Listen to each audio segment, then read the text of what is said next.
भगवान शिव की प्रेरणादायक वाणी। किसी का बुरा मत करना पुत्र। जीवन में यदि तुम किसी का भला नहीं कर सकते तो कम से कम किसी का बुरा मत करना। किसी को आगे बढ़ते देखकर उसके रास्ते में रुकावट मत बनना। किसी की खुशी देखकर अपने मन में ईर्ष्या मत रखना, क्योंकि किसी दूसरे को गिराने से तुम्हारी ऊंचाई कभी नहीं बढ़ेगी। मैं महादेव कहता हूं, तुम्हारे शब्दों में इतनी शक्ति है कि वे किसी टूटे हुए इंसान को संभाल भी सकते हैं और किसी मजबूत इंसान को भीतर से तोड़ भी सकते हैं। इसलिए बोलने से पहले सोचो कि तुम्हारे शब्द किसी के हृदय पर क्या प्रभाव डालेंगे। यदि किसी के लिए अच्छे शब्द नहीं कह सकते तो मौन रह जाना। यदि किसी की सहायता नहीं कर सकते तो कम से कम उसे परेशान मत करना। यदि किसी के आंसू नहीं पहुंच सकते तो उसकी आंखों में आंसू लाने का कारण भी मत बनना।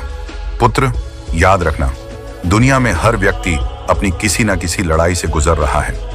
तुम्हें नहीं पता कि सामने वाला अपने जीवन में कितना संघर्ष कर रहा है। इसलिए किसी को कमजोर समझकर उसका मजाक मत उड़ाना। दूसरों की गलतियां गिनने से पहले अपने कर्मों को देखना, क्योंकि समय सबका आता है और कर्मों का हिसाब भी समय ही देता है। तुम्हारे पास शक्ति है तो उसका उपयोग किसी को दबाने के लिए नहीं, बल्कि किसी को उठाने के लिए करना। तुम्हारे पास ज्ञान है तो उसे अहंकार मत बनाना, बल्कि किसी के जीवन में प्रकाश बनाना। और यदि जीवन में कभी तुम्हें चुनना पड़े कि किसी का भला करना है या बुरा, तो हमेशा भलाई का रास्ता चुनना, क्योंकि भलाई करने वाला कभी छोटा नहीं होता। पुत्र, किसी से बदला लेने की इच्छा अपने हृदय में मत रखना। बदला लेने से मन को शांति नहीं मिलती। अपने कर्म अच्छे रखो और बाकी सब मेरे ऊपर छोड़ दो। जो तुम्हारे साथ बुरा करे उसके जैसा बनने की आवश्यकता नहीं है। तुम्हारी पहचान इस बात से होगी कि दूसरों ने तुम्हारे साथ कैसा व्यवहार किया, इससे नहीं, बल्कि इस बात से होगी कि तुमने उनके व्यवहार के बाद स्वयं को कैसा बनाए रखा।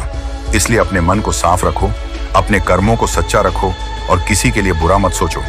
मैं महादेव तुम्हें यही आशीर्वाद देता हूँ। तुम्हारे भीतर इतनी शक्ति हो कि तुम नफरत के बदले शांति चुनो, बदले के बदले क्षमा चुनो और बुराई के बदले अच्छाई चुनो। क्योंकि पुत्र, जीवन बहुत छोटा है। इसे किसी को गिराने में नहीं, किसी को संभालने में लगाओ। अगर भला कर सकते हो तो जरूर करो, और अगर भला करने की स्थिति में नहीं हो तो कम से कम किसी का बुरा मत करना।